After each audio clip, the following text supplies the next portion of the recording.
What's going on, Falcons fans? Logan here. Welcome back to Rise Up Rundown, and if you're new here, welcome. I hope everyone had an amazing Thanksgiving. I know I did. I had great food, I actually got a new job, and even though the Falcons did lose, I'm still incredibly thankful to watch them play on one of my favorite holidays. So again, I had an amazing Thanksgiving, and I hope you all did as well. No recap of how the Falcons and Saints game went this week. Instead, I think we have a bigger topic to talk about, and that is Younghoe Koo the long-term answer at kicker for the Atlanta Falcons? And I know what you're going to say, oh, it's just kicker, who cares? Well, if you don't have a good kicker, you might not have a good team. One missed extra point can really change the game, or one missed field goal can really change the game. You gotta have a good kicker. And is Younghoe Koo a good kicker? We're about to talk about that right now, followed by some mailbag questions. So this actually is a mailbag question by Dylan Short, asking basically what are my thoughts about the new kicker and is he the long-term answer for Atlanta? Well, your question will be answered pretty quickly. Let's go over it. Younghoe Koo is obviously new to the Falcons and new to the NFL as well. This is only his second year as an NFL kicker, though he didn't actually play at all last year. He started in 2017 with the Los Angeles Chargers, and his career there is pretty forgettable, but then this year he signs with the Atlanta Falcons to replace Matt Bryant. That sounds really weird, but Matt Bryant was not working out. So the question is Younghoe Koo working out? To me, sure, he's been pretty solid. He hasn't been anything special in my opinion, but he has done good things. Let's just take a look at what he's done this year. His first game with the Atlanta Falcons was at New Orleans, and he killed it there. 4 for 4 on field goals, longest from 48 yards, and did not miss an extra point. I'm pretty sure he even won NFC Special Teams Player of the Week that same week. At Carolina, he was solid, 3 for 4 on field goals, longest from 38 yards, never missed an extra point. Versus Tampa Bay, he was solid again, 3 for 3 on field goals, longest from 40 yards, and never missed an extra point. And then versus New Orleans on Thanksgiving night, he had one of the craziest nights ever. Everyone's gonna rip on him because he missed an extra point early on and a field goal, but then he turned it all around in the second half. He made 2 more field goals and his longest from 45 yards, and then of course, he made 3 freaking onside kicks. Yeah, you know, one of them was called back, but making just 1 onside kick is impressive. He virtually let the team on his back if you think about it. He had to score those field goals and get the onside kicks to keep us in the game, but the reason we lost is because our O-line and defense was just not doing anything. But anyway, overall, is Younghoe Koo the long-term answer for kicker? My honest answer is, I don't think so yet, and this is for many reasons. One, it's only his second year in the NFL and his first year with the Falcons. He needs to get more NFL experience and obviously more games to prove what he's got, because his first year with the Chargers was not very good. 2, I hate to be that guy, but the last time I hyped up a new kicker for the Falcons was with Giorgio Tavecchio, and that did not work out. And he kinda had the same story.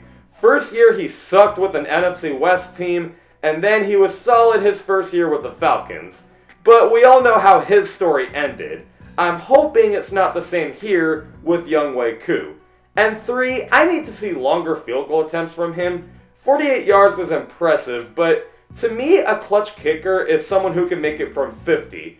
48 yards is close, but not there yet. Younghoe Koo needs a little more practice to get in those clutch kicks.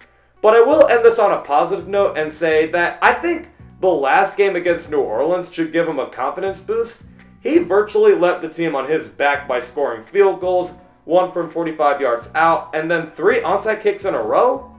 On primetime where everyone's watching? Hell yeah, that'll get you a positive mindset.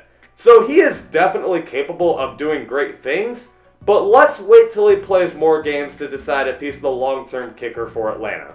But that's my thoughts on that. It's now time to do something I've never done before, but I'm incredibly excited to do so. I'm going to answer some mailbag questions. Just a quick reminder of how this works. every Friday on my YouTube community tab and my Twitter at RiseUpRundown, I'll ask for mailbag questions. And then, of course, you reply with a question, and I'll be sure to answer them after my video on Tuesday. I apologize if I didn't get to all of them, but I'm going to try and get to all of them. Let's just answer the questions that I have right now. The first one is from Mad Mike Sports. What are your thoughts on Dan Quinn's job security? Well, first off, I hope Dan Quinn is not the head coach for, forever. But my honest answer is, I do think the Falcons are probably going to keep him for next year. Because how many times are we going to say, oh, Dan Quinn is not going to make it after this game? We keep saying that and he's still here. Like, the Falcons are so hesitant to just fire him, no matter what the record is. Okay, yeah, I get it. The Falcons like him. But just because you like him does not mean you're going to succeed, which sounds really weird because there were 2 games against the Saints and Panthers where we looked really dominant. But newsflash, you need to do more than just 2 games to prove that Dan Quinn is a good coach. So, unfortunately, I do think Dan Quinn is going to stay for next year, but I think that is a huge mistake. I really do. Because if the Falcons are bad next year, then you gotta think maybe then that's when he gets fired. But I don't know how the Falcons just don't see the problem here. But I do think Dan Quinn's going to stay for 1 more year, but I do think it's a mistake. Nicholas Content asks, should we keep Vic Beasley? I'm going to make some people mad, and I'm going to make some people happy. I don't think we should keep Vic Beasley. To me, this is exactly like Minkah Fitzpatrick with the Miami Dolphins. Very clearly, they did not know how to use him. They kept switching him around, like, to safety, and then to, what did they switch him to? They just kind of kept switching him around. And a lot of people think he got released because he sucked. No, Minkah Fitzpatrick asked to be released because he was tired of having to switch positions. And now the Steelers know how to use him, and he's balling out. So this is like the same thing with Vic Beasley. The Falcons very clearly do not know how to use him. They keep switching him from linebacker to defensive end.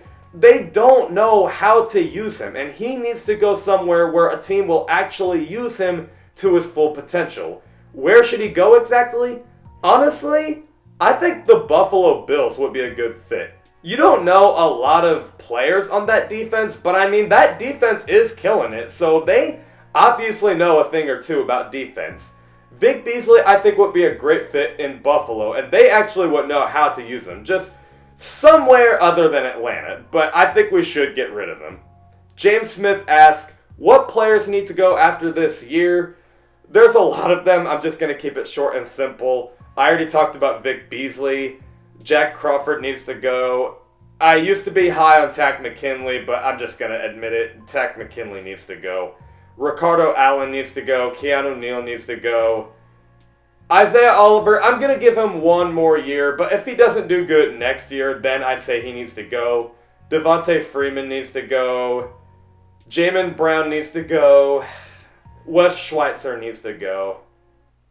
I'm sure there's more players. I'll probably even make a video explaining who needs to go, but as of right now, those are the players I would release if I was the Falcons. Demetrius Washington asks, will we fire that lame-ass Thomas Dimitrov? I think you meant when will we fire that lame-ass Thomas Dimitrov. Now, I'm going to contradict myself a little bit, but he's kind of an underrated GM. I think he knows positional value. Like, he doesn't go for interior defensive linemen or running backs. He didn't go for Christian Wilkins because he knew interior defensive linemen are not like the biggest need ever. Instead, he went for offensive linemen, which is a huge need. Then, he's not going to go for running backs like the Giants did with Saquon Barkley and the Cowboys with Ezekiel Elliott. He's going to go for wide receiver with Calvin Ridley. I think he knows positional value, but he doesn't know the Falcons' biggest need, and that is a big problem. But will they fire him? Nope, because it's exactly like Dan Quinn. They're going to keep him for 1 more year, And if the Falcons don't do good, maybe that's when he gets fired. But it's him and Dan Quinn. I think they're unfortunately going to stay for one more year. But it's going to be a huge mistake if they do so. Then Rise Up ATL and Mohamed Kenna basically asked the same question. Who will the Falcons take in the first round? It's a little early to tell, and honestly, I really don't know. I don't even know if they're going to go for offense or defense. Like, in the beginning of the year, everyone kind of thought for sure the Falcons are going defense, but we just found out that the offensive line is letting up, nearly 50 sacks or something? So, really, when it comes to were the Falcons correct on picking up offensive linemen in the first round last year, nobody really knows if that was the right move because both sides of the ball absolutely suck. So I really don't know. I'm going to assume the Falcons will probably go for defense. Who exactly will they pick up? Honestly, I don't know.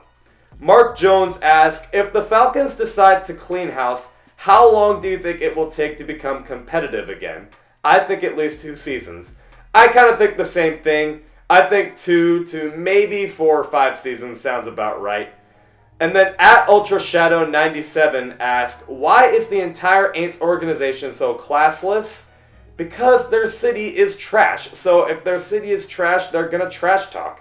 I've never even been to New Orleans, but I just heard from not even just Saints haters. I heard from people that don't even watch sports. Like, my grandpa doesn't really watch sports, and he's visited New Orleans before, and he said that the city is utter trash. So, I guess if the city is trash, you are going to trash talk. So, I don't know. There's your answer. And another thing, to be fair, when you're winning, it is kind of fun, but goodness gracious, they don't show any class.